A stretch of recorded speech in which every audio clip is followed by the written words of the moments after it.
musulmans, ils sont même passés là-dessus parce qu'ils ont écouté le début. Donc ça, je te prends des excuses si ça t'a heurté. La deuxième motion, ma deuxième motion, je vais prendre la parole, donc peut-être que je vais même m'arrêter quand tu vas finir et continuer. Mais je vais venir sur les faits parce que tu m'as accusé directement. La CEDEAO là, quand elle finit de se réunir là, c'est un truc africain. Donc il doit avoir, comment on appelle ça, il doit avoir un communiqué officiel. Ce n'est pas un chef d'État qui sait que les peuples sont mélangés, qui vient dire que je vais mettre à disposition de la CEDEAO, je prends la recette. Les vidéos sont là. Hein. Je prends la vidéo pour mettre un bataillon de 800 personnes à disposition quand il sort dans un banc de 49 soldats avec le Mali. Donc tu ne peux pas dire que Ouattara a parlé au nom de la CEDEAO. La vidéo est là, il faut aller regarder. Il a parlé au nom de la Côte d'Ivoire qui voulait affirmer son leadership comme tu le dis. Le troisième problème, tu n'as peut-être pas écouté de Seni Seba. Sa vidéo encore là sur YouTube. Il a dit de manière très claire, la Côte d'Ivoire est tellement vassalisée, si tu connais bien le mot vassalisé, que tu te croyais en Europe quand tu es là-bas. Donc tu dis seulement qu'il dit que la Côte d'Ivoire est belle, est jolie parce qu'il y a des ponts, c'est ce que tu as envie d'attendre. Mais il dit que la Côte d'Ivoire est tellement vassalisée que c'est comme l'Europe quand tu es là-bas. Ce n'est pas des fleurs qu'il a la salle Draman. Plus de Draman l'interdit à Côte d'Ivoire. Donc il faut écouter toute la vidéo, il faut donner tout le suite de la vidéo. Le reste là, comme je prends la parole, je ne parle plus de ça. Je vais prendre la parole tout à l'heure. Donc merci. Akira, vas-y. D'accord, merci. Et il dit c'est pas lui qui a parlé de cette civilisation dont il parle. Bon, pour moi, je vais répondre à Monsieur l'unique lorsqu'il nous dit que ça nous a été imposé. Moi, par exemple, c'est un exemple que je prends. Hein. Moi, par exemple, si quelqu'un, c'est-à-dire un braqueur, par exemple, un braqueur vient et il met son pistolet devant moi, il me dit de prier devant, il me dit de prier de force, sinon il va me faire ça. Mais je vais prier devant lui. S'il n'est pas, je vais pas prier. Est-ce que tu vois? Je ne vais pas prier après son départ, je ne vais pas prier. Donc c'est quelque chose que ça me plaît moi-même de le faire. Voilà. Bon, c'était une parenthèse quoi. Donc moi, on m'a pas imposé, c'est un choix et je peux être ce que je veux aujourd'hui, c'est un choix. Voilà. Parce qu'aujourd'hui, il suffit seulement que tu donnes un avis contraire à tes frères africains, automatiquement, ils se disent que toi, tu es un esclave, tu es un valet, tu es un valet de la France. Mais eux, ils sont libres aujourd'hui de défendre la Russie. Toi, tu n'es pas libre de défendre la France. C'est ce que moi, j'arrive pas à comprendre. C'est comme si certains sont plus africains que d'autres. Mais c'est pas comme ça. C'est pas comme ça. Même vous regardez l'Union européenne, vous croyez que ces pays-là, ils ne s'aiment pas, mais ils essaient de cohabiter ensemble. Ils ont des partenaires. Aujourd'hui, la Côte d'Ivoire, le grand frère Macron qui dit non que quand la Côte d'Ivoire va acheter des armements, et puis il dit non que les armes de la Côte d'Ivoire, ça ressemble aux armes qu'on prend pour arrêter des taxis, je sais pas, déjà c'est un manque de respect, un très grand manque de respect profond. Lorsque votre leader, Laurent Gbagbo, parce que je vous ai vu prononcer son nom, lorsque votre leader, Laurent Gbagbo, il était là, s'il avait acheté des vraies armes, là, aujourd'hui, peut-être qu'on allait préparer des bombes atomiques aujourd'hui. Parce qu'il n'a rien acheté aujourd'hui, qu'on est là, on est toujours là avec des armes qui arrêtent que des taxis. Parce que celui qui était là avant, il n'a rien fait. Voilà, donc c'est facile de venir indexer certaines choses pour dire, et ces armes-là, ces armes. Et puis, vous parlez de ponts. Mais attends, les bitumes et trucs, ça précède le développement. Il n'y a pas un pays au monde où il n'y a pas de bitume, il n'y a pas de pont. Mais attends, c'est avec ces routes-là qu'on fait circuler les denrées alimentaires. Sans ça, on peut rien faire. Donc, c'est un faux sujet, quoi, en fait. Bon, je vais rentrer dans le sujet de la photo de ce que je vois là, pour chuter, pour ne pas monopoliser la parole. Donc, acceptez aussi que vos frères africains n'ont pas le même avis que vous. Moi, j'assume et j'affirme. Moi, je supporte la France, hein. Voilà, je suis pas dans la complaisance où dire, certains, ils viennent, ils font semblant de dire, ah, non, je veux pas les deux. Non, je préfère la France. Ça, c'est mon choix. Et personne ne peut m'enlever ce choix-là. Parce que toutes ces personnes aujourd'hui qui détestent la France là, et aujourd'hui, ils sont tous ici en Europe, ils jouissent et ils profitent du système français. C'est ce même système-là qu'ils vont piller. Parce que les États, ils n'ont pas d'amis, ils n'ont que des intérêts. Et la France défend tous ses intérêts. Et c'est une réalité, même la Russie défend ses intérêts. Pourquoi la Russie envahit aujourd'hui l'Ukraine? Mais c'est pour ses intérêts. Et c'est pour ses intérêts. Et ça, c'est une réalité. La France défend ses intérêts. Et c'est grâce à ces intérêts-là aujourd'hui que nos enfants, nous avons les allocations familiales et tout et tout. Pourquoi vous ne dénoncez pas, pourquoi vous ne refusez pas ces allocations familiales-là que la France vous donne gratuitement? Pourquoi, par exemple, quand vous êtes dans les restaurants avec vos frères... Non, je ne suis pas d'accord, les allocations familiales. Frère, laisse-moi développer. Non, mais c'est pas gratuit, il ne faut pas dire n'importe quoi, mon frère. Les allocations... Laisse-moi développer, frère. Laisse-moi développer. C'est pas gratuit, il ne faut pas dire ça. Si tu dis ça, on a combien de frères? comprendre ça aux gens, là, les gens vont... Les allocations familiales ne sont pas gratuites. Non, faut pas dire que c'est gratuit, s'il te plaît. S'il te Et plaît. le Laisse-moi sujet, développer. en fait, depuis le sujet, parce qu'il ramène le sujet très bas. On n'est pas venu faire Talakou ici. On n'a qu'à parler Frère, moi j'ai fait à Talakou. Si ça tu fais faire Talakou, c'est pas le sujet, ça, champion. Le grand frère peut C'est ça, tu as mélangé le panel. Faut pas venir mélanger le panel. Dans la Talakou, on n'a pas besoin. Faut pas venir Écoute-moi, dire des le choses, grand frère, voilà, le parce grand qu'on est frère, tous en France ici, s'il te plaît, pardon. le grand frère, il peut me faire descendre. Il y a pas, moi je suis là pour faire Talakou. Pas faire hors sujet. Il faut entendre le sujet. Faut pas faire hors sujet. Ça, c'est un autre sujet. On te dit ce qui est clair, quoi. Faut y a pas Voilà, de écoute-moi. On va passer à Moi, d'autres. je suis d'accord avec ton point de vue, hein. Ton point de vue, c'est Laissez-moi. ton point de vue. Moi, je suis d'accord avec ça. Donc, t'inquiète pas. Akira, tu peux continuer. Voilà, moi je suis là pour défendre la France. Hein. Et ça, je m'en cache pas parce que je sais que quand je vais finir là, c'est ceux qui vont prendre la parole, ils vont défendre la Russie. Et ça, ils vont pas cacher. Voilà, donc moi je suis libre de défendre la France. Ça, c'est mon choix. Vous ne pouvez pas m'enlever ce choix-là. Il ne faut pas venir, tu vas faire descendre le sujet parce qu'il y a ce sentiment anti-français. Du coup, on ne doit même pas prononcer le nom de la France. Ça, c'est quoi ça? Vous pouvez m'enlever moi ma liberté de supporter la France. Il faut arrêter. Tous ceux qui détestent la France aujourd'hui, ils sont là, ils profitent en France. Les Franklin Miancé, ce sont pas les vrais Africains. C'est un Franco-Camerounais, qui ne sait pas. C'est un Franco-Béninois. Nathalie Yang, elle est susso-camerounaise. Ce sont pas les vrais Africains. Tu vois ou pas? Moi, j'ai toujours ma nationalité. Moi, j'ai toujours ma nationalité ivoirienne. J'ai pas d'autre nationalité. Donc, moi, je suis bien placé pour défendre la France que ces gens que vous suivez aujourd'hui. Donc, ne viens pas me dire que moi, je fais descendre le niveau du débat parce que je défends la France. Bon, je ne vais pas monopoliser la parole, je vais laisser les autres parler, mais respectez aussi le choix des autres, respectez le choix des autres de supporter la France. Et vous ne pouvez pas changer cela. Merci. Ok, merci. On va prendre ici Monsieur Kao King. Ok, merci. Merci beaucoup. Merci, frère. J'attendais ça avec. Ok. Moi, par rapport au thème, je ne suis pas venu pour faire Talakou de qui que ce soit ici. On parle de l'Afrique en général. Tu sais, c'est un sujet, c'est comme un firon. Quand on pèse, on voit la plaie derrière ce firon-là. C'est un sujet qui est très vaste et très long à en parler aujourd'hui. On peut pas, même aujourd'hui, on peut même pas terminer de parler de ça. Je commence. On a remarqué comment l'Amérique a été développée. L'Amérique, il y a deux guerres, la guerre de libération et puis la guerre de sécession. À cause de la guerre de libération, parce qu'il y a des Américains qui sont partis aux États-Unis, ils ont coupé avec la reine mère, avec l'Angleterre. Et ils sont bâtis, et après maintenant, entre eux, ils ont fait la guerre à cause de l'esclavage pour instaurer l'industrie. Et ils sont pris en charge aujourd'hui, ils sont des puissants, ils ont les bases militaires partout. Ça, c'est de un. L'URSS, en retour, l'URSS était une grosse machine, avec la Pologne, l'Hongrie, patati patata. Et ceux-là, c'est des grosses machines. Ils nous ont amené la Bible, ils ont amené la philosophie de léninisme, ils ont amené la philosophie du communisme, mais ils ne sont pas venus avec le matériel. Maintenant, c'est à nous qu'on doit se développer, mais c'était avant 1967, deux blocs. Mais l'URSS n'était pas puissante. C'était une grosse machine avec beaucoup de ferraille. Mais aujourd'hui, avec Poutine, c'est la Russie. La Russie, là, elle veut se développer aussi. Elle veut s'agrandir aussi. Mais aujourd'hui, quand elle vient là, elle nous tend la main, mais c'est nous qui avons prendre les responsabilités. C'est nous qui devons connaître la matière pour mettre les armes qu'elle distribue au Mali et au Niger, là. Ce sont les nouvelles technologies. Mais ils nous amènent des formations pour former. Maintenant, c'est nous qui devons prendre, on doit mettre nos enfants à l'école. C'est pas la même lecture comme avant 1960. Avant 1960, c'était le communisme. C'était une grosse machine qui était bête, qui ne savait pas où elle partait. Donc, eux-mêmes, ils ont connu les crises de famine là-bas. Ils ont connu, il y a beaucoup de choses, ils ont connu des présidents sous là. Donc, ça, on peut pas, l'URSS et puis la Russie, c'est pas la même chose, c'est pas pareil, c'est pas le même jugement.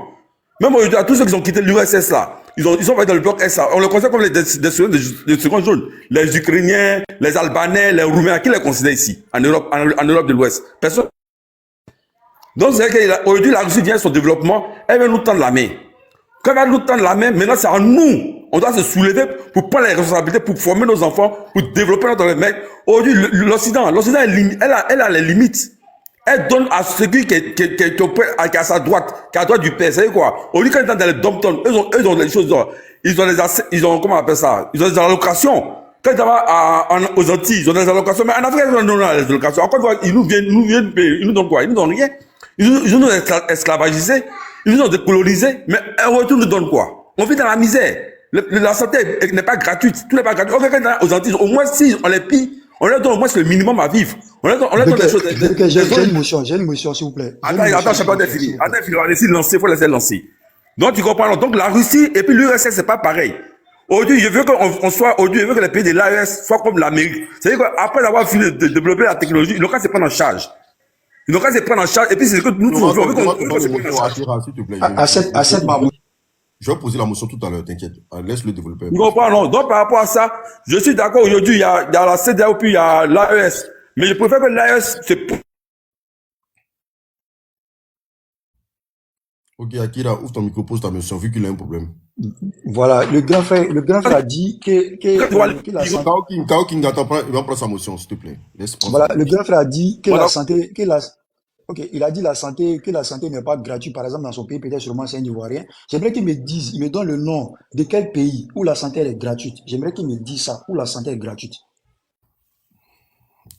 Je dis, si on veut, comme les dom-toms aux Antilles, il y a des choses aux Antilles. Si on faisait des dom-toms, on allait avoir la santé gratuite, on allait se soigner gratuitement, on allait avoir des allocations.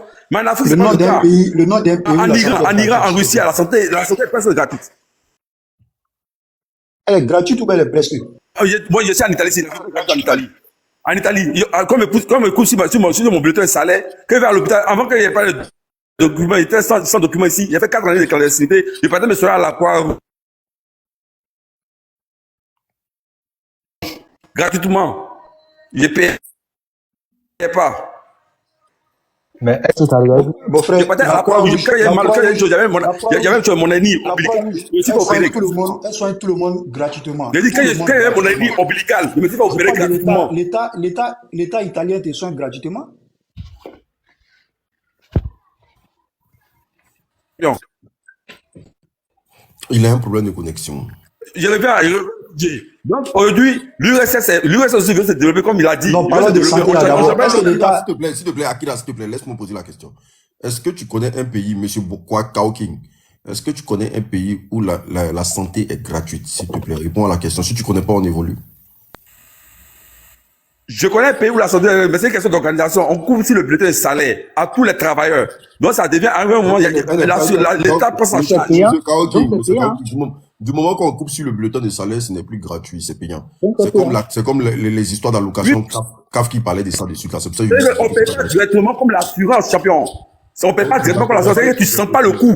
Ok, il n'y a pas de. Tu ne sens pas le coup. Au fait, quand ta femme ici est malade, quand ta femme est malade, et quand ta femme est enceinte, quand tu vas à l'hôpital, une facture que tu dois payer, qu'on appelle, la césarienne que tu dois payer à 500 €, même 1000 €, qu'on fait la facture, donc peut-être à 1000 €, même 2000 €, la césarienne. Monsieur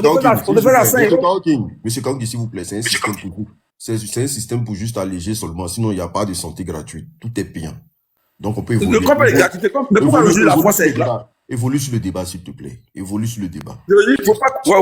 Faut pas considérer la Russie, l'URSS et puis la Russie. Parce que si on fait ça, on se trompe. Parce que l'URSS elle-même, elle était pauvre. Elle était trop, très pauvre. Parce qu'elle-même, elle avait faim. Mais aujourd'hui, là, ça a changé. Les données ont changé. En fait, les données ont changé. Même la Chine aussi était très pauvre. Ramos, Les demande ta données ont motion, s'il changé. te plaît. Parce que Merci. Pardon, s'il te plaît. Merci, Demande ta monsieur. motion. Monsieur. Le frère, je ne sais pas de quelle Russie tu parles, mais. Ramos, Oui? demande une motion avant de parler, s'il te plaît. Non, j'ai demandé une motion, j'ai dit motion, ouais. Ah, C'est ok, bon? d'accord. Pose ta motion, s'il te plaît. Le frère, je ne sais pas de quelle Russie tu parles, mais si tu étais en Europe ici, tu allais voir le nombre de Russes. Chaque jour que Dieu fait, ils sont immigrés vers l'Europe ici. Et Europe que tu vois là, la France, l'Allemagne, tout ça, ils sont nombreux.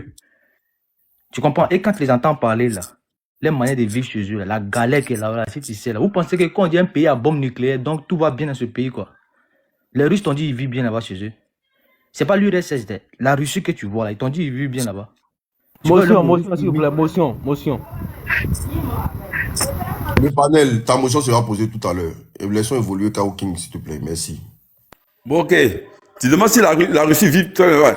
Je te dis que la Russie aujourd'hui, à partir de Poutine, a commencé à se développer. Peut-être ce que tu vois maintenant là, ne sont pas des jeunes Russes. Parce qu'avec la crise, avec l'embargo qu'ils ont mis, c'est normal que tu peux voir des Russes ici. Parce que peut-être c'est qu'ils ont pris un coup. Mais fondamentalement parlant, quand on parle de la fondation, aujourd'hui, la Crimée était construite combien de temps? Encore avant, ils ne pouvaient pas construire la Crimée, en moins de un, ils ne pouvaient pas construire la Crimée après avoir été détruite. Le pont a été construit à combien de temps? Après, ils ne pouvaient pas construire le pont en combien de mois? C'est que c'est après, ils ne pouvaient pas construire le pont en combien de temps? Donc, tu comprends ce que je te dis. Donc, cela veut dire, équivaut à dire que même la nourriture, aujourd'hui, ils distribuent le céréal. Coupe ton micro, s'il vous plaît. Monsieur Conte, coupe ton micro, s'il te plaît. Tu montes, tu coupes pas ton micro. Coupe ton micro. Attendez, je vais couper. Okay.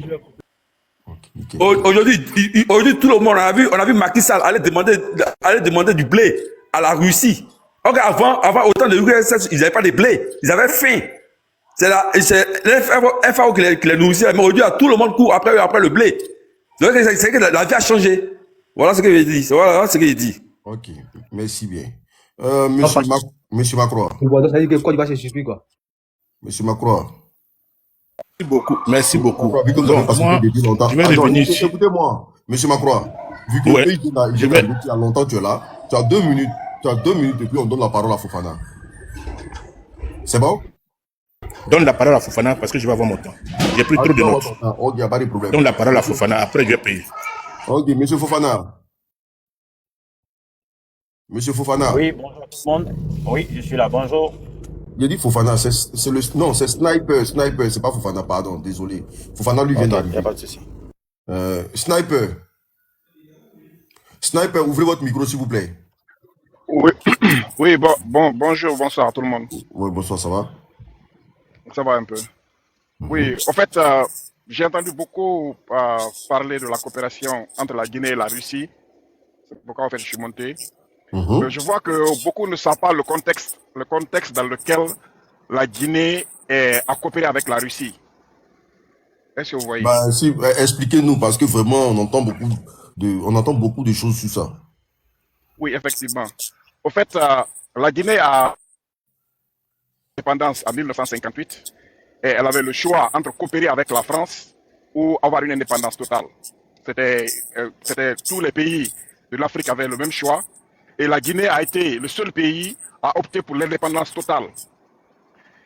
Et ce qui n'était pas du goût de la France a très très mal pris cela, le fait que la Guinée a voté non au référendum de 1958.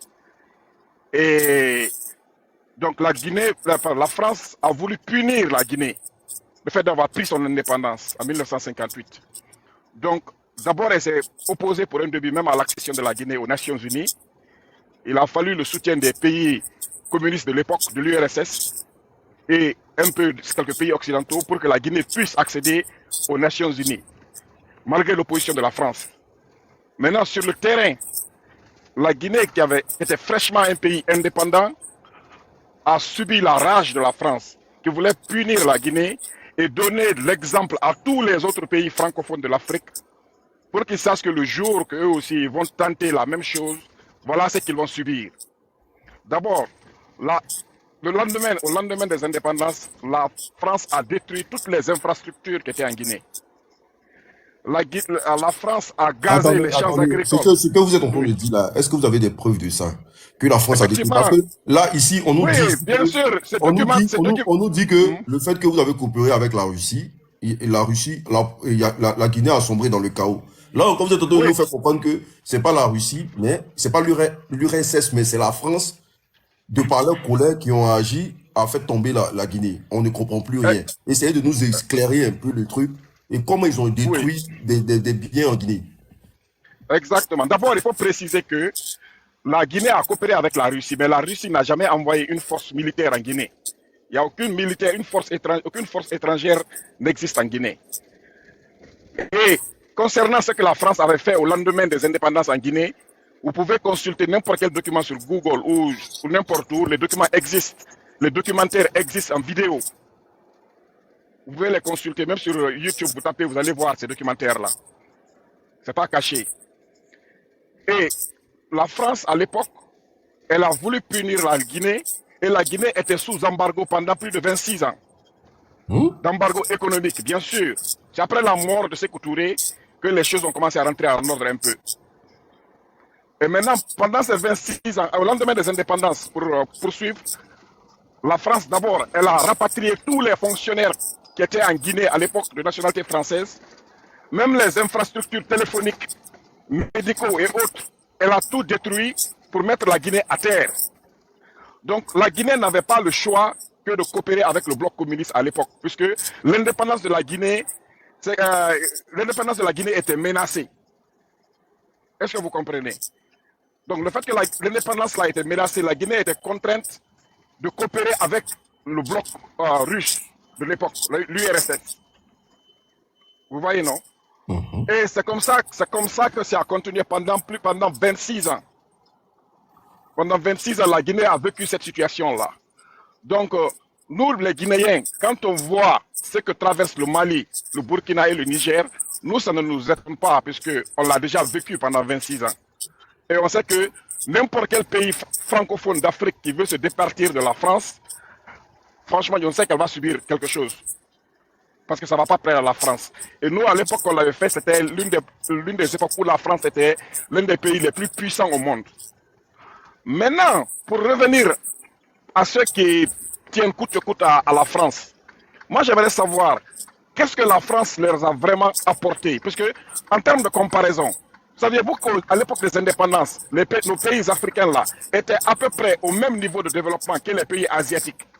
Aujourd'hui, est-ce que nous, on peut se comparer à ces pays asiatiques-là? D'ailleurs, même aux pays anglophones de l'Afrique, c'est à peine si on se compare à ceci. Est-ce que vous voyez? Pour revenir à la Guinée, certes, la Guinée n'a pas coopéré avec la France, la Guinée était plus avec la Russie. Mais les pays africains là, qui sont dans l'UEMOA, qui utilisent le CFA, par rapport à leur puissance économique, combien de ces pays-là dépassent la Guinée en termes de capacité de puissance économique? Il n'y a pas plus de 3 pays. Et donc, si la Guinée avait opté pour la France à l'époque, qu'est-ce qui aurait changé pour la Guinée? Moi, je ne vois pas quelque chose qui ait changé. Parce que si tous ces pays-là qui sont restés dans le bloc de la France, presque la plupart d'entre eux, la Guinée les dépasse, je vois que la Guinée n'aurait rien à gagner dedans. Motion. Ok. Attendez, s'il vous plaît, déjà. Avant de poser ta motion, voilà, il y a eu une vidéo où on voyait le président de la République guinéen, comment il s'appelle celui qui... Non, pas Sékou Touré, l'autre là. Dadis Camara. Dadis Camara. Menaçant un des officiels russes dans son bureau. La vidéo est en train de tourner tout et comme ça. Oui, vous savez, ça... Qu'est-ce que tu oui, penses? ça, c'était dans un contexte de coup d'État. Est-ce que vous voyez? Ça, c'est de la Russie détient une seule usine en Guinée qu'on appelle Roussal. Roussal en Guinée. Et c'est une usine qui a toujours fonctionné en Guinée. Et donc, quand il a fait le coup d'État, il voulait accuser les gens qui ont détruit l'économie de la Guinée. Bon, comme tous les coups d'État en général, quand ils prennent le pouvoir, ils veulent accuser les gens dire que c'est ceux qui ont mis le pays en retard, ceci ou cela. Donc, il s'en est pris à l'ambassade, à ce dernier. Il s'en est même pris aussi au représentant de... Attends, il n'a même pas encore fini. Attends, il va finir, tu vas poser ta motion, s'il te plaît. Parce que j'ai fait exprès de poser la question. Il s'en est pris au représentant de cette usine-là qu'on appelle Russal. Et il s'en est même pris aussi aux représentants de l'Union européenne, devant public, la vidéo là aussi existe. Et il s'en est pris aussi même à la France. Il a dit carrément là-bas que la Guinée n'est pas une sous-préfecture de la France. C'est Dadis qui a dit tout ça. Donc il s'en est pas pris seulement à ce dernier, il s'en est pris à tout le monde. Mais c'était dans un contexte de coup d'État qu'il a fait ça. Ok. C'est qui a demandé la première motion, s'il vous plaît? La première motion, de qui? Macron, c'est Macron. C'était moi. Macron, pose ta motion, s'il te plaît. C'est Macron, c'est ça. C'est ma motion Sniper. Oui, c'est ça. Je confirme ce que tu as dit, que la France a même payé l'électricité et ils ont même coupé les câbles téléphoniques. En 2004, en Côte d'Ivoire, quand la France partait de la Côte d'Ivoire, quand on a chassé le premier contingent, sauf les gens qui étaient immatriculés au 41 Bima, ils ont cassé les vitres de l'aéroport. Ils ont cassé le système de contrôle de l'aéroport. Ça, c'est des faits. Hein. Ça, c'est des faits. Ils ont même mis chier dans les toilettes, casser les toilettes et puis mettre caca dans les scanners à l'aéroport. C'est pour te dire que quand on les chasse quelque part et puis ils ne veulent pas aller de force là, c'est comme ça qu'ils agissent.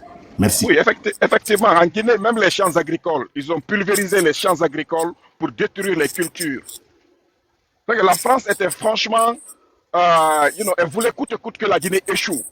Et plus loin, la France a fait des faux billets. La France a fait des faux billets qu'elle a déversés en Guinée pour détruire la monnaie guinéenne.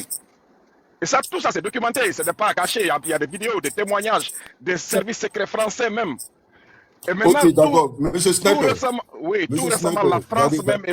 Oui, allez. Monsieur Sniper. Voilà, la deuxième motion. Ramos, pose ta motion, s'il te plaît. Ce que tu as dit là, il y a 166 personnes qui nous suivent. Et, parce qu'aujourd'hui, toi, tu es pour la Russie, tu nous fais comprendre que les discours de Dadis Camara étaient de la propagande. Parce qu'il a fait coup d'État. Vous avez pris la partie où dit la France est danger pour eux, là, c'est passe. Mais pour la Russie, vous dites que ça, c'est pas vrai. Écoutez, mon frère. Écoutez. Attends, je lui ai posé la question. L'unique a posé la question. Ce que Dadis a dit là, qu'est-ce que tu en penses? Toi, tu trouves que ce que les Russes avaient là-bas, là, Dadis a dit que depuis combien d'années ils sont en Guinée, ça n'apporte rien à Guinée, ils ne font que piller la Guinée. Toi, tu dis que c'était des discours parce que Dadis a fait coup d'État et c'est pas vrai. Mais pour la France, c'était vrai. Eh frère. Non, moi, je suis dépassé. Écoutez, mon frère, moi je vous explique, ce que je vous dis, vous pouvez aller sur YouTube vous-même, vous regardez, parce que les vidéos sont là-bas. J'ai dit que Dadis a fait le coup d'État et il tenait chaque soir des émissions à la télé qu'on a appelées tous en Guinée Dadis Show. Il s'en prenait à tout le monde. Et là où il parle à ce russe-là, ce n'est même pas le diplomate russe. Lui, c'est le patron d'une usine de raffinerie d'alumine en Guinée qu'on appelle Russal. Et il a crié sur ce dernier. Et finalement, il a même regretté. Au fait, Snap, le monsieur à qui il parlait dans la vidéo qu'on a vue là, en veste blanche là, c'est pas un officiel russe. Oui, c'est le patron de Russal.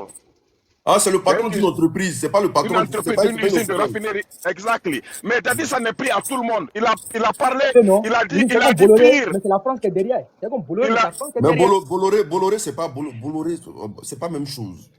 Bolloré, quand on parle d'officiel, il y a l'ambassadeur, il y a le Bolloré là, c'est un businessman. Parler à un businessman, ça n'a rien à voir. Voilà. Donc du coup, monsieur, est-ce que vous pouvez continuer? Oui, et plus loin, Dadis s'en est pris à tout le monde. Il s'en est pris après à la France aussi. À Bernard Kouchner, il lui a répondu carrément lui dire que la France, la Guinée n'est pas une sous-préfecture de la France, donc la France n'a pas de choses à dicter à la Guinée. Il s'en est pris aux diplomates de l'Union européenne en public. Il a humilié ce dernier aussi. Donc on ne peut pas résumer tout au cas de Dadis. Dadis n'a fait que 2 ans en Guinée et c'était dans un contexte de coup d'État, de transition. Est-ce que vous voyez? Maintenant, si pour revenir à l'histoire de la coopération entre la Guinée et la Russie, là c'est autre chose. Mais il faut rappeler que la Russie n'a jamais envoyé une force armée en Guinée. La Guinée coopérait avec la Russie dans le cadre de renseignement. Parce que la Guinée, pendant ces 26 ans d'embargo, la Guinée a été même agressée par le Portugal à l'époque, en 1970. La Guinée a été agressée militairement par le Portugal. Ça aussi c'est documenté, vous pouvez aller consulter. L'agression portugaise de 1970. Donc la Guinée, pour protéger son indépendance, était contrainte de collaborer avec la Russie, puisque le bloc occidental dont la France faisait partie ne pouvait pas aider la Guinée à l'époque. Mais ça, c'est un contexte historique.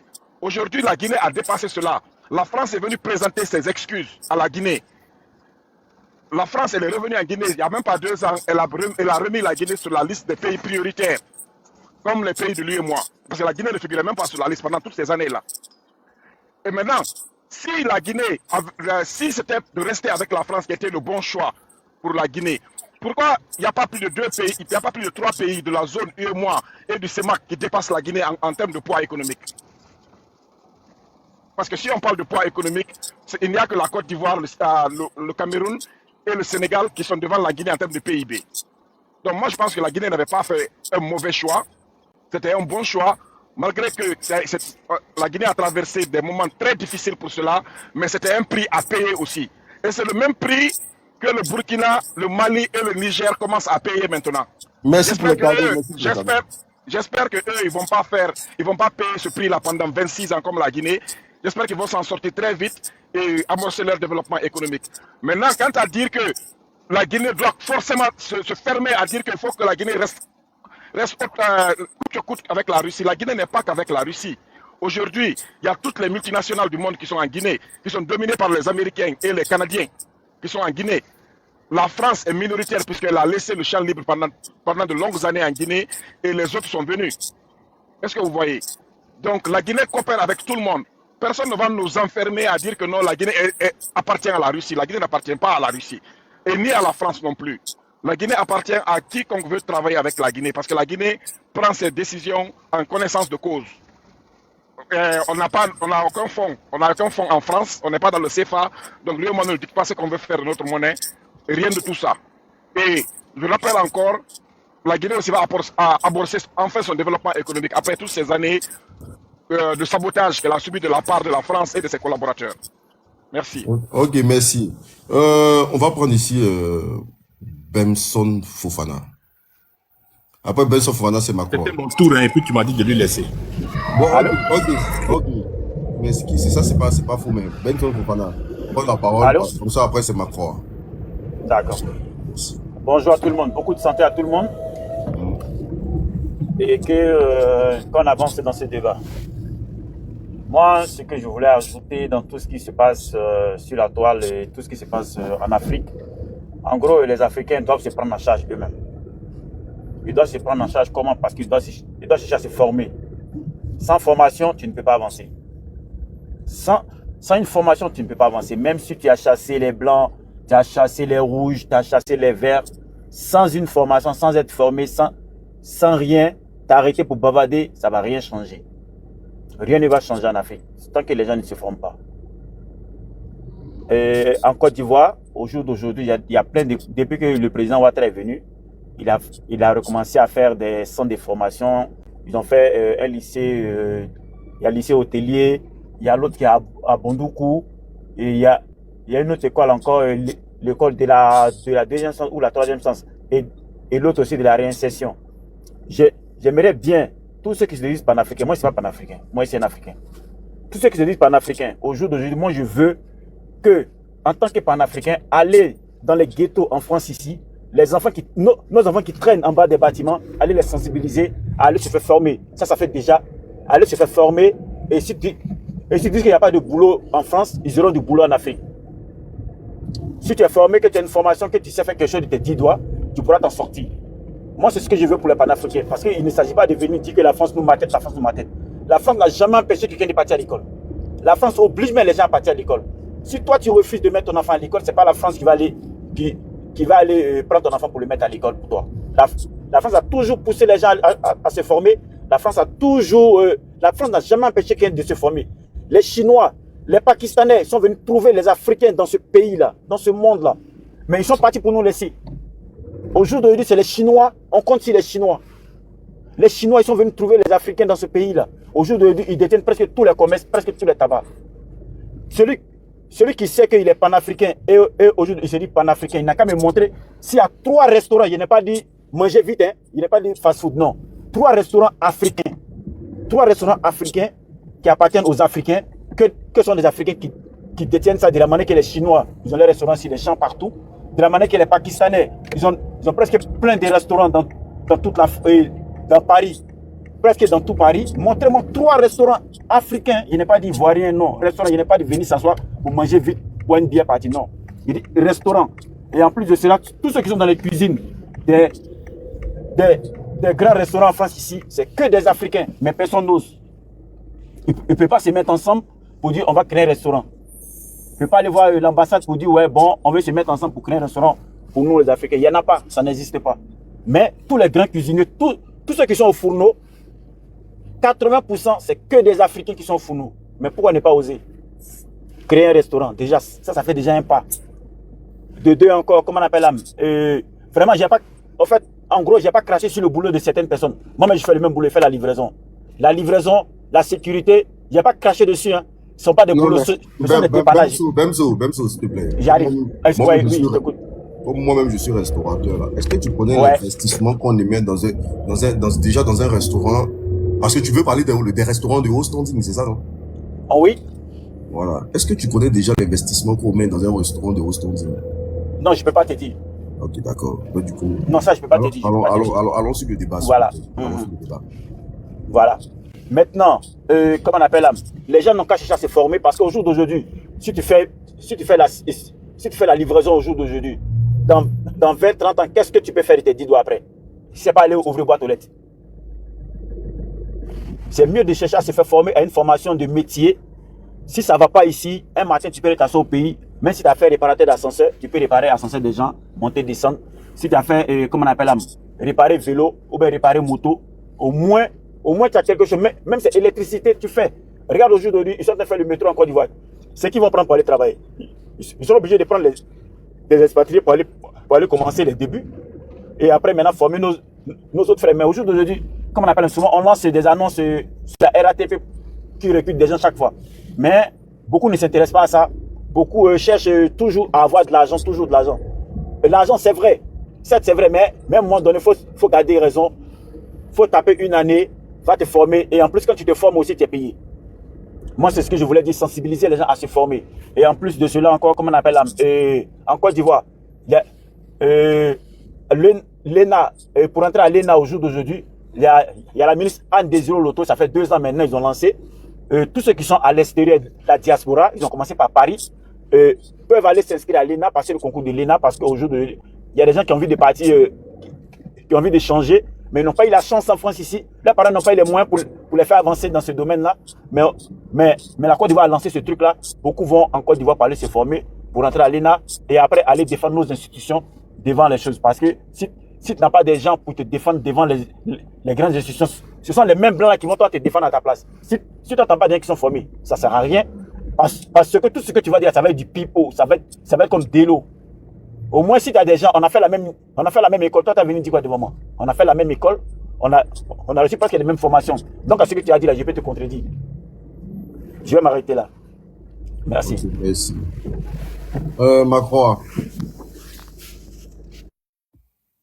Merci beaucoup. Et salut tout le panel. Désolé, Non. Ouais. Tu voulais me donner 2 minutes, donc j'ai préféré que les autres parlent. Il n'est pas là, mais oui, il est là. Akira, je vais m'adresser à Akira parce qu'il s'est beaucoup adressé à moi quand il prenait la parole. Ok. Je n'ai pas dit que les gens font la sécurité avec les Kalash. Je confirme qu'en Côte d'Ivoire, la Kalachnikov n'est pas une arme de guerre. La Kalachnikov là, ce n'est pas une arme de guerre. C'est une arme de protection personnelle pour un militaire. Les armes de guerre, c'est les missiles, c'est les satellites pour donner les informations, c'est les hélicoptères. Si tu n'as pas d'hélicoptère, si tu n'as pas d'avion, tu ne gagnes pas une guerre. Même si tu as 17 millions de personnes qui combattent pour toi. Quand la France voulait attaquer la Côte d'Ivoire, ils ont commencé par détruire les armes volantes. C'est-à-dire que les avions, c'est pas ça qu'ils ont commencé. Les Africains, ils ont commencé à maîtriser le ciel là. C'est terminé, la guerre est gagnée. Moi, à un moment donné, j'avais dit aux gens qui soutenaient Gbagbo, j'ai dit, tant que vous ne maîtrisez pas, c'est tout ce que vous faites là, vous êtes tiré à terre. Donc, une guerre se gagne à terre, en l'air et dans les eaux. Mais il faut plus maîtriser ton espace aérien. Ça, je voulais sortir ça pour que tu comprennes pourquoi tu as fait des recherches. Les policiers utilisent en Abidjan les calages sur les routes. Parce que toute la police de Côte d'Ivoire, c'est vous qui êtes là-bas. Il faut regarder si tu vois en 1990 à 1975, là, si tu trouves un policier avec une arme sur son rein. On les a tous désarmés. Ils n'ont pas de police, ils n'ont pas de AK, ils n'ont rien sur les hanches. Parce qu'on sait que l'arme de guerre, là, les calages, tu ne peux pas partir à la maison avec ça. Donc on stocke ça à la police et quand vous devez aller sur les routes, on vous donne. Parce qu'une calache n'est pas une arme de guerre, je te confirme ça. Ça, c'était pour te répondre et puis je vais passer là-dessus. Je viens à M. Fofana. En Côte d'Ivoire, là, ce n'est pas métro qu'ils sont en train de faire. Changer de narratif. C'est tram. Si tu es en Europe, il y a la différence entre le tram et il y a la différence entre le métro. La Côte d'Ivoire, Abidjan, même où on veut faire le métro, là, ce n'est même pas sûr parce que Abidjan est infecté de lagunes. Ces lagunes, ils ont poussé, puis ils ont construit Abidjan. Donc, on ne peut pas creuser un tunnel pour mettre un métro dedans. Donc, c'est les trams que le gouvernement ivoirien va construire en Côte d'Ivoire. Ils ont tellement dit aux gens que c'était métro que tout le monde est parti sur métro. Et tout le monde dit c'est métro. Non, c'est des trams. Ça passe comme si la voiture passe, le tram passe. Ça, c'était pour Fofana. Je vais revenir sur Akira. Tu as le droit de soutenir qui tu veux, que ce soit la France, que ce soit qui tu veux. Personne ne t'enlève ce droit. Personne. Mais autant tu as le droit de soutenir la France, il faut avoir le droit que moi personnellement, je m'en fous, je ne parle pas des autres. Moi personnellement, je sais que la Russie n'est pas venue donner des gâteaux aux Africains. La Russie est là en Afrique pour ses propres intérêts. Autant la France est restée 70 ans pour ses intérêts-là. C'est comme ça que la Russie vient de commencer pour ses intérêts. Je dis simplement que je constate que depuis que les Russes sont là, oui, tu as ta motion. Moi, je donne motion à tout le monde. Je dis simplement que je constate que depuis que la Russie est là, les gens ne meurent pas. C'est un constat. Le Mali aujourd'hui, là, ils savent tout ce qui se passe sur leur territoire parce qu'ils ont un satellite que la Russie leur a vendu. En 60 ans, dis-moi un seul pays en Afrique de l'Ouest, ou en Afrique même, où la France est venue les coloniser, qui a un satellite. Même la Côte d'Ivoire où tu es là, vous n'avez pas de satellite.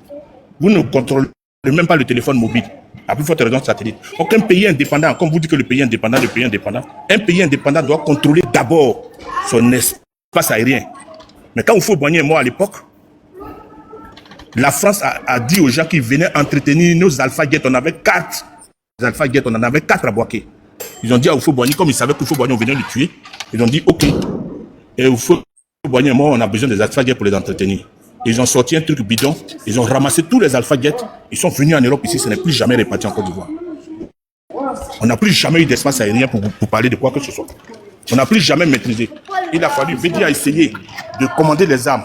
Ils ont enlevé Bédi par coup d'État. Parce que quand les gens disent Bédi, on a enlevé Bédi par coup d'État là, c'était pas anodin. Hein. Ça veut dire que quand on fait un coup d'État en France, en Côte d'Ivoire là, la France est au courant. Parce que c'est eux qui contrôlent l'espace aérien, c'est eux qui contrôlent les formations, c'est eux qui écoutent les communications. Donc ils savent très bien. Ils vont valider, c'est pour ça que Bédi est tombé. Mais je ne vais pas aller dans ça parce que le panel est trop sérieux, il y a tellement d'Africains là-dessus, donc il ne faut pas mettre ça contre la Côte d'Ivoire. Donc quand vous n'avez pas de satellites, ça veut dire que votre armée que vous avez là, c'est nul et non avenu. Quand vous n'avez pas d'avions de guerre, ça veut dire que ce que vous faites là, c'est nul et non avenu. Quand vous ne contrôlez pas votre communication, la communication, quand je dis en contrôle, ça dit TP de Côte d'Ivoire là. Akira, Oui, prends si le responsable, Macron, s'il veut, tu donnes ta motion. Macron, laissez Akira poser sa motion, s'il vous plaît. Ok, merci grand frère. J'ai entendu le grand frère, il dit qu'en Côte d'Ivoire, c'est pas le métro, que c'est des trams. Dites-moi, c'est quelle société qui va construire ces trams dont vous parlez là, qui n'est pas le métro dont vous parlez là? Dites-nous quoi, parce que moi je me réfère aux informations officieuses de l'État de Côte d'Ivoire. Moi, j'ai toujours entendu métro de Côte d'Ivoire. J'ai jamais entendu tram. Donc, d'où vous tirez cette information-là? Merci. Est-ce que vous avez compris la question ou bien je vais répéter la question? Beaucoup. J'ai compris la question. Voilà, j'ai compris la question. On n'a qu'à gagner du temps. Je parle que les gens ont communiqué sur des métros parce qu'il y a 90% des gens qui n'ont même pas fait d'école, qui sont à Abidjan, qui sont nos parents ici, qu'on les appelle, on donne dans le métro. Même quand tu es dans le tram, tu dis je suis dans le métro. Et puis tu coupes la communication. La personne, quand tu vas descendre, tu vas le rappeler. Il y a une différence entre le métro et le tram et le train. Il y a trois différences. Il y a le train, le vrai train. Et il y a le métro et il y a le tram. Le métro, il a pour habitude que tu creuses des tunnels, tu entretiens des tunnels et le métro passe sur les rails dans le tunnel, à l'intérieur du tunnel. De temps en temps, si on voit qu'on n'a pas envie de faire, on peut les laisser sortir un peu, comme le métro de Port d'Italie. On les laisse sortir un peu, puis après ils reprennent dans le tunnel. Donc ils roulent en bas d'Abidjan. En bas d'Abidjan, là, c'est la lagune qui est là-bas. Tu n'as pas assez de moyens. Si tu as vu que tous les ponts, on a fait ça aérien là, parce qu'ils savent que c'est boueuse. Donc, le tram que le président va construire, là, c'est un tram qui va passer en surface. Tu ne vas pas... J'étais pas bon. Ok, vas-y, je vais te répondre. Donne-moi ta question. Je suis en train de te répondre. Grand frère, j'ai dit, l'État de Côte d'Ivoire dit métro. Toi, tu dis tram là. Quand est-ce que l'État de Côte d'Ivoire a dit parce que ce que tu as dit là, c'est des théories qui sortent de toi, ta tête. Moi, je comprends. Hein. C'est toi qui dis, on a reculé dans la nuit. Ce n'est pas des théories. Mais j'ai dit, grand frère, j'ai dit, c'est où c'est... Non, ce n'est pas des théories. Je suis en train de te faire comprendre. Mais je suis en train de t'expliquer, Akira. Je suis en train de te dire qu'un métro a pour objectif de passer dans un tunnel en bas de la terre. Abidjan, là, tu ne peux pas faire un tunnel en bas de la terre. Pourquoi? Parce que c'est boueux, c'est l'eau qui est là-bas. Parce qu'ils ont poussé Abidjan par sable et puis les gens ont construit. Donc, Abidjan n'est pas une terre ferme comme Boaké, où il n'y a pas l'eau, ou bien comme Kourogo. Abidjan, là, c'est une terre où ils ont poussé la lagune et puis ils ont construit dedans. Donc, il n'y a pas de terre ferme. Ils ont juste... Métro, là, c'est forcément... Métro, c'est forcément dans le sous-sol. Le métro, c'est forcément dans le sous-sol. Oui. Wow.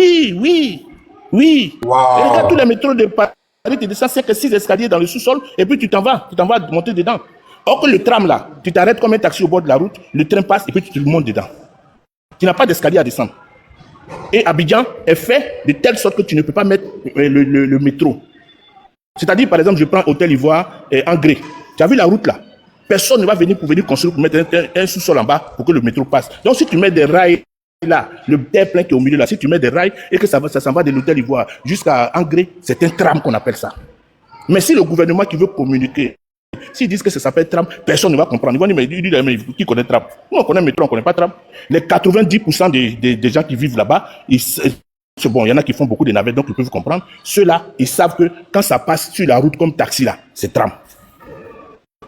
Quand ça passe en bas de la terre, que vous creusez la terre et que vous laissez les voitures passer en haut et que les gens descendent dans les sous-sols, dans les ascenseurs pour aller en bas, pour prendre le train, ça veut dire que soit c'est un train de grande vitesse, ça ne fait pas de petits arrêts, soit c'est un tram et puis ça donne des stations. Soit c'est un métro, ça donne des stations. Mais le gouvernement a préféré communiquer sur tram parce que ça rentre vite dans la tête des gens. Mais quand ils vont finir les travaux, tu vas voir qu'il n'y a aucun sous-sol qui rentre dedans. Donc le tram passe comme un taxi sur la route. Et tu vas là-bas, tu tapes tram, tu dessus sur Internet, tu vas voir un tram passer. De temps en temps, si c'est compliqué, ça peut peut-être dévier pour rentrer. Et puis ça sort. Monsieur Macron, je vais donner une information sur le métro. Voilà, le métro, il est obligé de prendre sa source au sous-sol. Tout ce qui roule, tout ce qui a sa source au-dessus, voilà, c'est-à-dire à l'air libre, on appelle ça les trams. Parce que le métro doit forcément prendre sa source au sous-sol. Je ne sais pas pourquoi c'est comme ça, mais c'est comme ça. Ok, exactement. Donc un métro va en sous-sol. On vient de nous donner le plan d'Abidjan pour dire le métro va passer, ça va partir d'Anyama. Mais regarde, entre Abobo et Anyama, là, il y a déjà des chemins de fer qui est là. C'est là-dessus que ça va passer. C'est sur ce chemin de fer-là que ça passe, venir jusqu'à où tu veux aller à ça. Donc, s'il a compris que le tram, c'est au sous-sol, le métro, c'est au sous-sol et le tram, c'est sur la route, on a fini de parler. Ce n'est pas un débat, il n'a qu'à me laisser continuer. S'il n'est pas convaincu, j'attends. Non, mais évoluons aussi. Fini, grand frère. Je peux continuer? Ok. Donc, le président et le gouvernement a préféré communiquer s'il vous plaît, sur... Macron, s'il vous plaît. Au cas où vous connaissez un endroit, parce que moi, depuis moi je suis en France ici, là, la plupart des métros, là, ça commence au sous-sol, ça sort après ça rentre au sous-sol. Si vous connaissez des endroits en France ici, où les métros ne passent pas dans le sous-sol, ou bien vous avez des images, vous pouvez présenter pour le voilà. C'est tout. Non, je n'ai pas besoin de l'unique, je n'ai pas besoin de présenter. On prend par exemple, je vais prendre une ligne de Paris, parce que moi je fais un peu Paris. Je prends une ligne de Paris. Voilà, c'est ce que je vais vous expliquer, c'est tout. Mais si le gouvernement partait communiquer que le gouvernement disait tram va passer. Oui. Voilà, c'est ce que moi je veux juste vous faire comprendre. Donc c'est un abus de langage parce que ce n'est pas un métro qu'on va construire en Côte d'Ivoire, c'est le tram. Et c'est mieux de construire le tram en Côte d'Ivoire parce qu'il n'y a pas d'espace pour creuser la route et puis partir. Sinon, on ne va pas nous dire que le tram commence à Nyama et puis ça vient jusqu'on va dire au plateau, sur les anciens rails qui font Paris, Abidjan, Burkina. On perd le temps pour rien en fait. Bon, donc j'étais en train de vous expliquer que c'est un abus de langage, en gros c'est ce que je voulais dire, mais c'est très bien que le gouvernement pense à réaliser un tram en Côte d'Ivoire. C'est une bonne chose. La seule chose que je crains, c'est qu'elle va être à crédit. Voilà, elle va être à crédit comme tout ce que le président a construit. Le président Alassane Ouattara, vous qui êtes sur le panel là, qui le supportez là, comment on appelle, Arika là, dites-nous, vous qui êtes en Côte d'Ivoire là-bas, quelle est la richesse qu'un économiste qui est venu au pays, qui a pris le pays et qui gère le pays depuis 15 ans, quelle est la richesse qu'il a construite et que l'État de Côte d'Ivoire a pris son argent pour faire lui seul? Oui, c'est pour ça que je te pose la question. Il pose la question. Le grand frère, voilà, et il dit que l'État de Côte d'Ivoire a fait tout à crédit. Et le Macron, s'il vous plaît, Macron. Macron, ok, le pont HKB là, c'était à crédit. Aujourd'hui là, le pont HKB là, ça appartient à la Côte d'Ivoire. Vous pouvez aller vérifier. Donc, même le président Sarkozy, l'ex-président de la France Sarkozy, mais il a clairement dit, il dit que le métro de Paris, ils ont pris plus de 70 ans avant de rembourser. C'est pas un problème de prendre des dettes, hein. Et après ça nous appartient. Donc c'est pas un crime quoi, faut avancer. Et puis après, moi je vais te répondre. Motion. Le panel, s'il te plaît. Monsieur Macron, veuillez chuter s'il vous plaît. Parce qu'il y a Sori Sissoko qui est là depuis. Je n'ai pas encore parlé. Bon, ok, c'est pas grave, j'ai chuté parce qu'on dirait que j'ai monopolisé la parole. J'ai répondu à trois personnes sont rentrées, j'ai eu trois motions. Bon, c'est pas grave. Je veux juste faire comprendre que c'est vrai, j'ai posé 2 questions, il ne m'a pas répondu. La première question, je dis le président Ouattara a créé quelle richesse? C'est la première question que j'ai posée. Parce qu'il ne suffit pas de prendre crédit. Le même président Ouattara nous disait, il y a 10 ans en arrière, 15 ans en arrière, que la dette de la Côte d'Ivoire qui était de 600 millions de dollars. 6 000 milliards. Cette dette-là, aujourd'hui, 6 000 milliards de dollars, elle était, voilà. Les vidéos sont là. Le président Ouattara, en tant qu'économiste, est venu dire que lui, les 6 000 milliards, c'était trop pour la Côte d'Ivoire. Et que lui, le jour qu'il arrive, la Côte d'Ivoire va baisser ses dettes avec des ajustements structurels, avec des données de travail aux gens, avec tout ce qu'on a attendu. Le président est venu aujourd'hui, on a 5 000 milliards. Quelle est la richesse qu'il a créée? C'est une petite question que tu me dis. Voilà, le président Ouattara a créé telle richesse. Le président Ouattara a créé telle richesse. Aujourd'hui, la Côte d'Ivoire est dépendante dans ça. Aujourd'hui, la Côte d'Ivoire fabrique ça. Aujourd'hui, la Côte d'Ivoire fait ça. C'est ce que je veux savoir. Mais les 35 000 milliards là, vous ne trouvez pas que ça a été bénéfique pour construire des ponts et tout et comme ça? Mais je te dis, un pays ne se développe pas uniquement qu'avec la dette. Si tu es chez toi à la maison, je te donne un exemple palpable. Tu as marié ta femme, tu as tes 4 enfants. Si tu prends la dette tous les jours, tu as payé télévision en dette, tu payes maison par dette, tu manges à la dette, tu fais tout ce que tu veux à la dette, tu es parti à la faillite. Normalement, tu vas finir. Après, ils vont accuser ta femme pour dire que c'est elle qui vous fait, pas ton air. Donc, on ne construit pas un pays avec la dette. Puisque le président Ouattara, c'est lui qui nous a dit qu'on ne construit pas un pays avec la dette. Que 6 000 milliards, c'était trop. Aujourd'hui, en 15 ans, il est à 35 000 milliards. Donc, ils n'ont pas nous expliquer ça. C'est juste une question que j'ai posée. Puis, je vais terminer, je vais chuter. Mais grand frère, déjà, je t'ai dit, le pont HKB, là, c'est une richesse avec la même dette, là.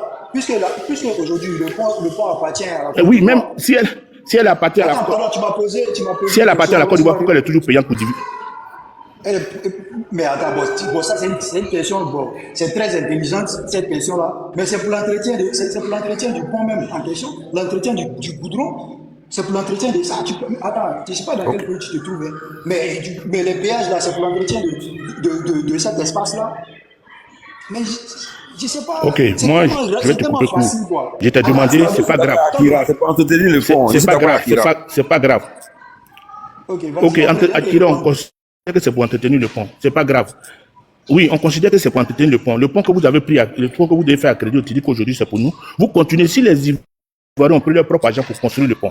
Quand ça nous revient là, on dit que vous avez mis en payage parce que vous devez rembourser votre crédit. Mais quand vous avez fini de rembourser le crédit là, la meilleure solution pour que le peuple gagne, vous faites ça cadeau. Les 2 ponts que vous faites en construire en 1960, avec tous les problèmes qu'on a eu en Côte d'Ivoire, ce n'est pas payant. Les 2 ponts tiennent.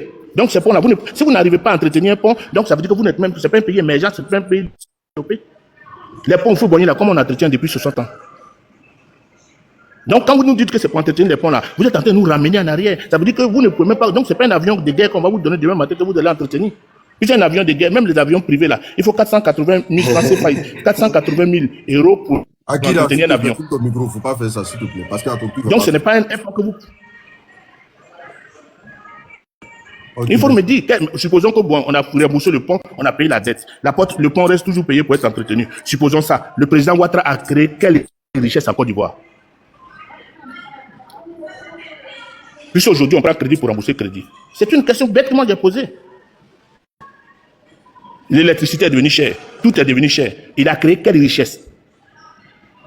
Voilà. Puisque tous les ponts, il a pris crédit pour faire. Puisqu'on a 35 000 milliards que lui-même il dénonçait qu'elle était dans l'opposition. Si tu ne peux pas répondre, je vais avancer. À mon temps de parole, je vais te répondre. Ok, l'unique, j'avance parce que ça... Ok, l'unique, j'avance parce qu'il n'y a pas de parole. Bon, moi je soutiens la Russie. Moi, je soutiens la Russie parce que la Russie, en si peu de temps, aujourd'hui, le Mali a un satellite, il sait ce qui se passe sur son territoire. Le Mali a, si j'ai bonne mémoire, la dernière fois j'avais vu, il avait 6 avions de guerre. Et maintenant, le Mali a envoyé des officiers à l'extérieur pour aller voir comment on peut réparer ces avions sur son sol. Le Mali a commencé à produire des véhicules de combat comme les chars au Mali. Donc, la Russie a vendu avec la compétence pour entretenir tout ça au Mali dans leurs contrats. Pareil pour le Burkina Faso. Le Mali, aujourd'hui, elle a repris en main son identification. C'est-à-dire qu'aujourd'hui, le Mali, là, c'est eux qui commandent. Ce n'est pas une société privée. Hein.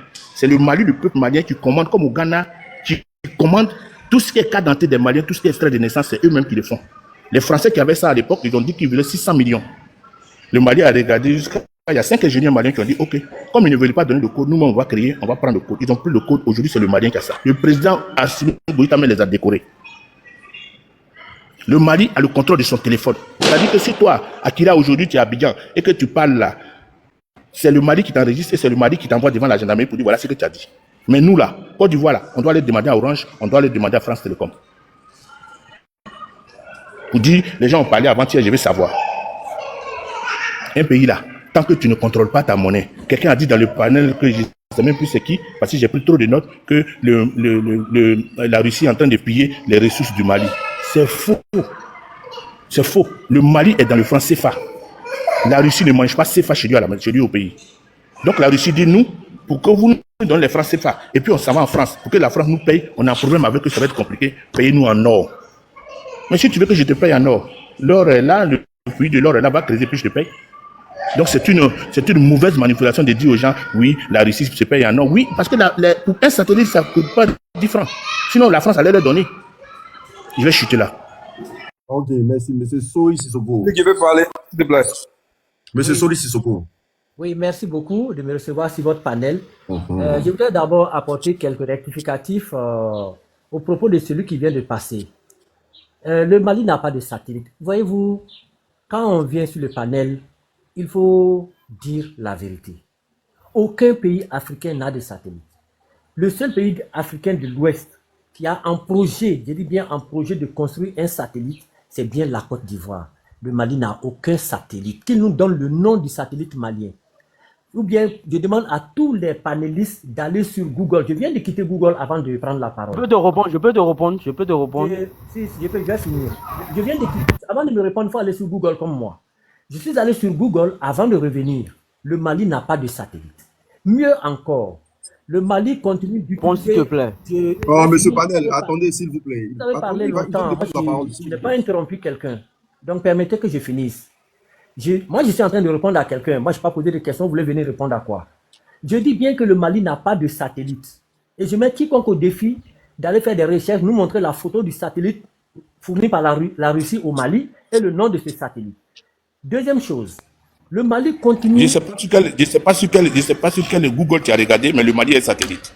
D'accord. Voilà. Allez-y chercher le Celui qui est sur le panel, chacun n'a qu'à taper satellite au propre nom du Mali. Quand vous parliez, je ne vous ai pas interrompu. Permettez que je termine. Vous avez dit beaucoup de choses. Si tu mens, je t'appelle. D'accord. Oui, moi je vais sortir. De toute façon, moi je descends du panel. Parce que le panel a commencé à être infecté, je descends. D'accord, oui. Quand vous n'êtes pas d'accord par la vérité de quelqu'un, c'est infecté. Mais vous avez dit beaucoup d'âneries ici. Moi, je ne vous ai pas interrompu. Il faut être respectueux. Moi, je ne vous ai pas traité de menteur.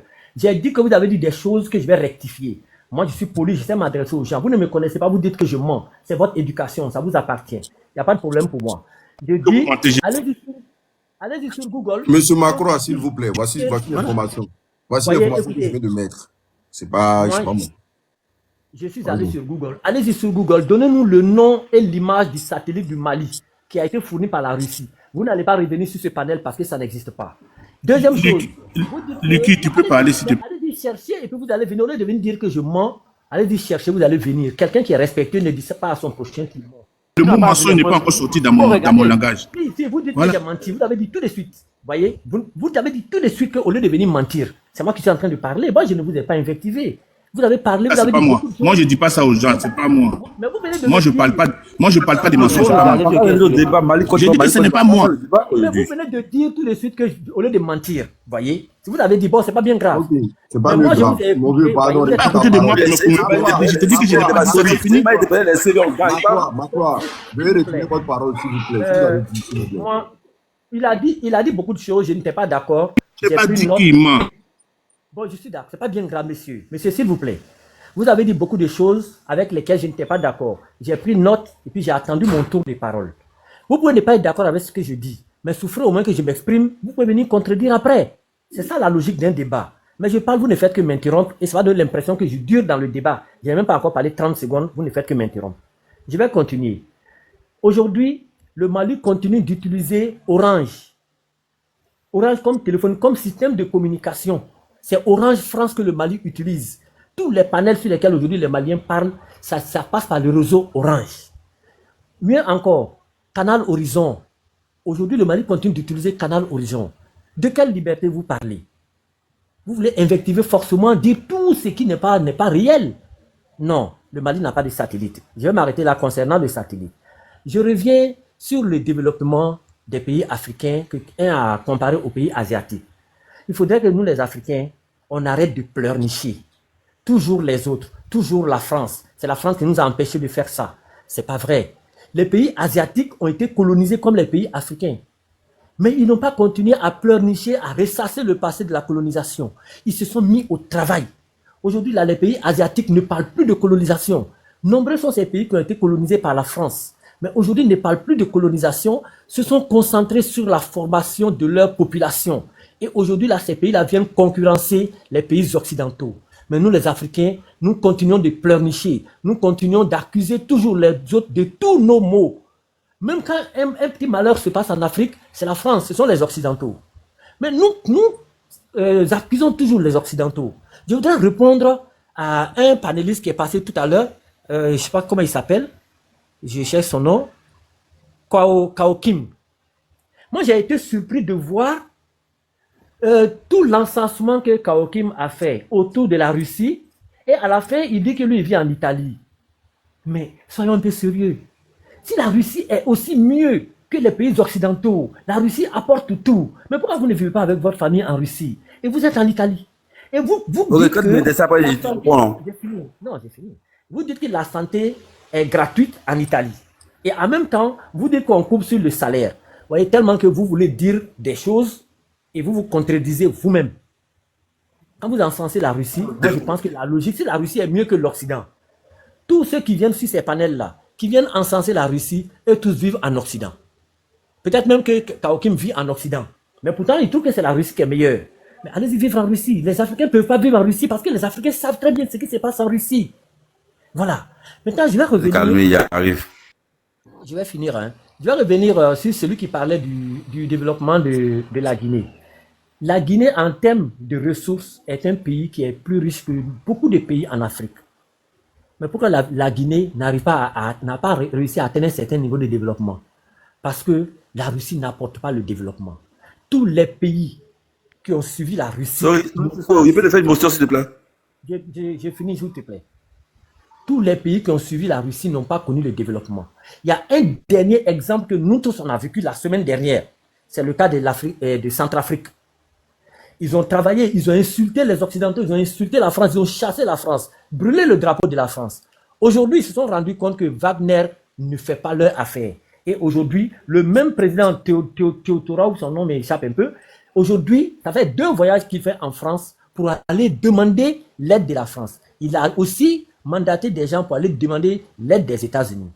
Moi, je suis d'accord que chaque pays soit autonome de choisir ses partenaires. Si certains pays, comme les pays de l'AES, ont décidé comme partenaire la Russie, c'est leur choix. On respecte. En ce moment, qu'ils respectent aussi le choix des autres pays de collaborer avec la France. C'est leur choix parce que ces pays-là estiment que c'est la France qui peut faire leur développement. Depuis le temps du président Félix Houphouët-Boigny, lui, il a joué la carte de la modération. Il n'est pas allé dans la belligérance contre les Occidentaux. Quand quelqu'un est plus fort que toi, pour profiter de cette personne, il faudrait faire doucement.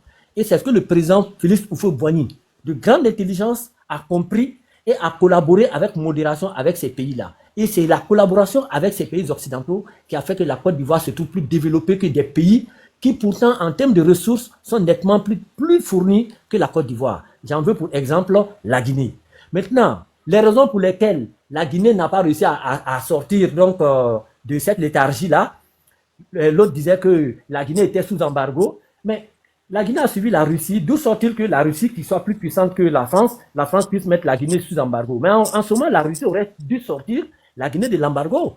Quand la Côte d'Ivoire a suivi la France, pourquoi la Russie n'a pas réussi à mettre la Côte d'Ivoire sous embargo pour empêcher la France de développer la Côte d'Ivoire? Voilà ce qui est des exemples palpables. Je ne rentre pas dans l'émotion, je prends des faits. Et les faits nous ont montré que tous les pays qui ont suivi la Russie aujourd'hui sont à la traîne en termes de développement. Voilà le cas de Cuba aujourd'hui. Et tous ces pays-là sont rentrés dans la propagande. La propagande n'a jamais développé un pays. Et tous ces pays qui ont fait la propagande, les exemples sont là aujourd'hui. Voilà la Centrafrique aujourd'hui qui court encore derrière la France, pendant que c'est lui-même, dans sa propagande, a amené sa population à chasser la France. Aujourd'hui, il va demander l'aide de la France et des États-Unis pour venir contrecarrer Wagner. Parce qu'il s'est rendu compte que lui-même, son armée, ne peut pas chasser Wagner de son propre pays. Voilà, il faudrait clarifier les choses. Et je vais encore insister auprès de mon frère là, que le Mali n'a pas de satellite. Si le Mali avait un satellite en termes de communication, le Mali n'allait pas continuer à travailler avec les connexions de Orange France pendant que le Mali est en belligérance avec la France. Le Mali n'allait pas continuer à diffuser sur sa télévision dans son pays les programmes de Canal Horizon pendant que le Mali est en belligérance avec la France. Informons-nous correctement. Il n'a qu'à aller sur Google pour vérifier et nous apporter la photo. Parce que chaque satellite a une photo, chaque satellite a un nom. Qu'il nous apporte le nom et la photo du satellite qui a été donné par la Russie au Mali. Ça n'existe pas aucun pays africain aujourd'hui n'a encore des satellites. Le seul pays qui a tenté de le faire, c'est l'Afrique du Sud. Pour le moment, ça n'a pas abouti. Ce n'est pas le Mali qui va avoir un satellite. Vraiment, disons-nous la vérité. Nous sommes sur un panel sérieux. Disons-nous la vérité. Merci. Voilà, donc, si je vais m'arrêter là. Le panel, tu peux rebondir. En cas de besoin, si j'ai besoin d'une motion, je vais le faire. Non, c'est le panel de parler. Le panel, ça fait 2 jours. Ça fait 2 jours, là, laissez parler. Ok, mon frère. Ok, mon frère. Bonsoir. D'abord, bonsoir à tout le monde sur le panel. Bonsoir à tout le monde. Je vais rebondir sur les propos de certains de nos frères, Akira et Sori. En fait, quand vous parlez, vous dites que la Russie n'a jamais aidé un pays à se développer et tout ça. Vous avez l'exemple de l'Angola qui est en Afrique. L'Angola, c'est un pays africain. Et allez voir aujourd'hui le développement de l'Angola. Allez voir aujourd'hui les développements de l'Angola, en fait. Quand on vous parle de la Russie, en fait, je ne sais pas, vous suivez les médias propagandistes ou quoi. Je ne comprends pas, en fait. Parce que allez regarder déjà l'Angola aujourd'hui, l'Angola qui a sa propre banque centrale. L'Angola a ça, mais pourtant, nous, on n'a pas encore. Un pays qui est développé, en tout cas, un pays qui est indépendant doit avoir sa propre monnaie d'abord. C'est ça, on appelle ça indépendance. Le Mali, c'est vrai, le Mali n'a pas encore mis, comment on appelle ça, le satellite dans le ciel. Mais ils sont en coopération avec la Russie pour recevoir le satellite et ça, c'est vrai, ils n'ont pas encore mis ça dans le ciel. Mais ils sont en coopération pour mettre ça dans le ciel. Ça, il faut le reconnaître. Maintenant, je viens sur les propos des frères qui disent que la Russie, c'est pas un partenaire, ça, il envahit tous les pays. Mais pourtant, vous avez vu les Russes qui sont dans le Donbass. Vous avez vu les Russes qui sont dans le Donbass qui les a tués. Comment on appelle ça, l'oligarchie de Zelensky qui les a tués. C'est Zelensky qui a tué ces gens-là. Zelensky les a tués. On a tous vu. Et si vous n'avez pas l'information, allez sur Internet et tapez l'histoire de ça. Et vous allez voir. C'est l'Ukraine qui les a tués, c'est le gouvernement de la Kiev qui a tué ces gens-là. Et c'est pourquoi la Russie a réagi. Mais entre vous et moi, vous êtes, comment on appelle ça, vous êtes une puissance et vous êtes une grande puissance. Mais pourtant, moi, je ne suis pas une puissance et je suis en train de massacrer votre population. Mais vous ne serez pas d'accord. Poutine est obligé de se défendre et de lancer la guerre contre le régime de Zelensky. Ça, personne ne peut accuser la Russie. Personne ne peut accuser la Russie. Et si la Russie veut coloniser et déjà les pays africains dans le temps, la Russie allait déjà faire. C'est que la Russie a tout ce que l'Afrique a. Il faut reconnaître ça. La Russie a tout ce que nous, les Africains, on a. Non, sorry, il faut te patienter d'abord. Je vais finir. La Russie a tout ce que... Ok. D'accord, vraiment merci beaucoup. Je voudrais te faire remarquer que le Donbass n'est pas un territoire russe.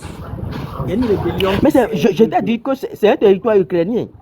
Bon, mais quand tu dis que au Donbass, les Ukrainiens tuaient les Russes.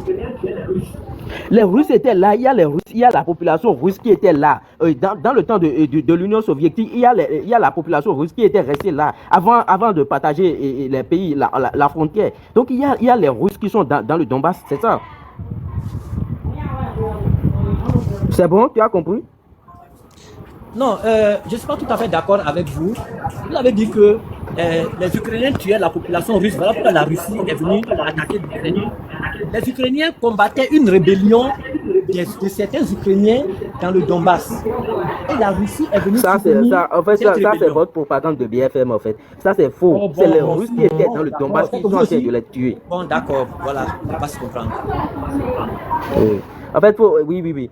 C'est les Russes qui étaient dans le Donbass qui tuaient. Allez bien vérifier les informations en fait.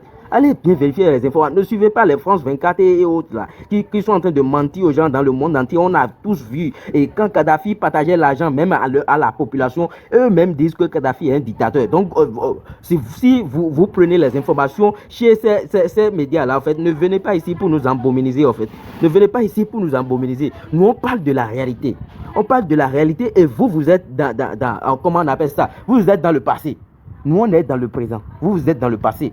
Parce qu'on a tous vu ici, la Russie s'est défendue. Maintenant, vous avez commencé par encore accuser la Russie, que la Russie envahit tous les pays, la Russie envahit la Géorgie et tout ça, que les autres pays ne peuvent pas parler, tout ça. La Russie n'a jamais interdit au pays de ne pas parler, en fait. Et Wagner, vous avez l'exemple de Wagner. Wagner, lorsque Wagner était au Mali, Wagner a aidé l'armée malienne et ils ont libéré Kidal. Comment on appelle ça? Ce que les politiciens maliens ne peuvent jamais faire.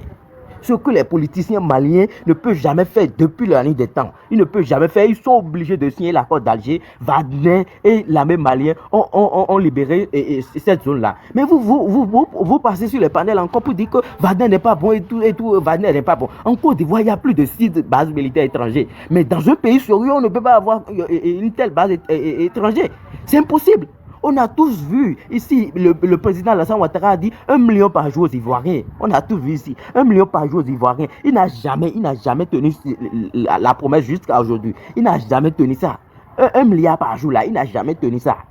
Il a dit ça avant de venir au pouvoir. Il a dit ça. On a tous vu ça ici. Il a même dit que lorsque Gbagbo était au pouvoir, même Gbagbo avait remboursé. Il y a la dette que Gbagbo est venu voir la dette de 6 000 milliards. Et Gbagbo a même remboursé beaucoup dedans. Lorsque Gbagbo avait remboursé beaucoup dedans, Alassane Ouattara, comme lui veut faire la politique et il veut forcément insulter Gbagbo, il a dit que les 6 000 milliards de dettes étaient trop. Que si lui vient, les 6 000 milliards vont réduire. Mais pourtant, lui, il est venu, la dette ivoirienne est passée à 33 000 milliards. Mais vous dites quoi par rapport à ça? Si on parle de ça, vous allez parler de PIB. Mais ce n'est pas affaire de PIB.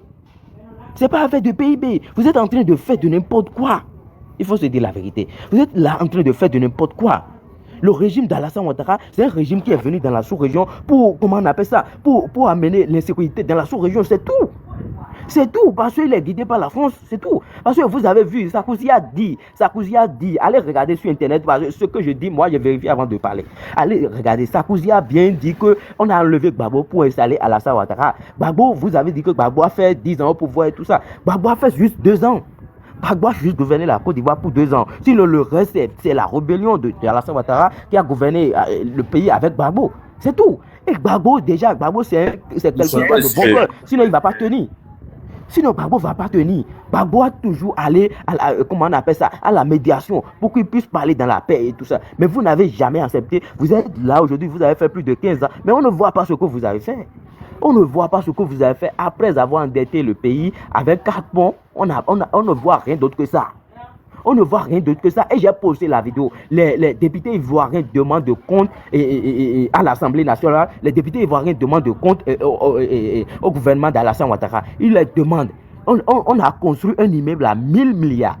On a construit juste un immeuble. En fait, ils inventent le nombre d'argent seulement. Mais eux, ils prennent l'argent dans leur poche, en fait. Moi, je ne les comprends pas. Vous avez construit un immeuble à 1000 milliards. On veut mettre quoi dans ce immeuble-là? À 1000 milliards. À 1000 milliards, c'est juste, on invente l'argent et on met le reste dans la poche. Moi, je ne le comprends pas. On a tous vu les députés, ils ont dit que dans un village, j'ai oublié le nom de la village, ils ont dit qu'il n'y a pas d'hôpitaux dans ces villages-là. Il n'y a rien là-bas. Et on nous dit que le pays est développé. Le pays n'est pas développé. Le pays n'est pas développé. Quand la Côte d'Ivoire veut faire quelque chose actuellement, soit Alassane Ouattara, il demande d'abord la France. Il demande d'abord l'accord de la France. Ça, c'est vrai. Vous avez combattu Gbagbo ici parce que Gbagbo a nationalisé 2 banques françaises en Côte d'Ivoire. Parce que Gbagbo veut couper les cordons avec le franc CFA. Donc c'est tout. Donc il faut arrêter ces bêtises-là en fait. Moi je ne vous comprends pas. Et je vais d'abord couper mon micro. Si quelqu'un veut poser la question, je vais répondre. Non. L'unique qui peut parler, il n'est pas là. Bon, moi, je veux dire que tous ces projets de ponts, patati patata, les routes, tout ça, le Bénin connaît ça, le Sénégal a connu ça, donc ça, c'est pas un débat. On sait que c'est un blanchiment d'argent. Ça, tout le monde sait que c'est un blanchiment d'argent. La France essaie de ça pour faire des blanchiments d'argent pour battre sa campagne électorale en France. Ça, tout le monde le sait. Parce que le Bénin aussi a construit des ponts. D'un temps, le Bénin était en chantier, le Ghana était en chantier, le Sénégal aussi était en chantier. Le Sénégal aussi est bien construit. Dakar est bien construit. Donc, tout ça, on sait que c'est la même entreprise qui prend ça. Le débat n'est pas là-bas. Le débat est sur la Russie. La Russie d'aujourd'hui n'est pas la Russie d'hier. Je l'ai toujours dit. Et puis, maintenant, j'ai vu en Europe. J'ai vu en Europe, oui, c'est vrai, mais Depardieu, le français Depardieu, il vient en Russie. DSK, il vient en Russie. C'est le gars qui vient au Japon. Depardieu vient en Russie. Il y a les sociétés françaises en Russie. Tout le monde sait ça. Donc, le fait qu'un Africain qui parle bien de la Russie vit en Europe, ça ne veut rien dire. C'est un non-événement, c'est un non-lieu. Il peut être en Europe et puis parler bien de la Russie. Ça n'a rien à voir. Parce que Depardieu, les Français là, il vient en Russie. L'ancien ministre allemand, avant Merkel, il vient en Russie. Donc, c'est pas un débat, ça, c'est les petits pics, ça. Ça veut rien dire. Je peux être africain, vivre en Italie, bien en France, mais aimer la Russie. Je ne suis pas obligé d'aller vivre en Russie. C'est pas une obligation, mais c'est un choix idéologique. Faut pas comprendre, il doit utiliser En fait, plus. mon frère, j'ai oublié quelques mots.